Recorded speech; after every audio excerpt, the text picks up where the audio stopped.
Sot në Shqipëri, në vitin 2025, është bërë mod të tradhtosh. E them me dhimbje, jo si gjykim. Sepse sot më shumë vlerësohet ai që ia hedh, sesa ai që qëndron besnik.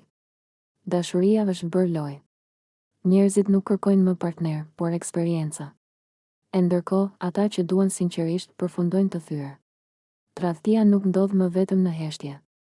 Ajo bëhet publikisht në rrjetet sociale, me sy që nuk fshihen dhe me zemra që nuk ndihen keq. Sepse në këtë realitet që përjetojmë, morali është kthyer në budallallëk dhe besnikëria në dobësi. Pse ndodh kjo? Sepse shumica kanë humbur vlerat.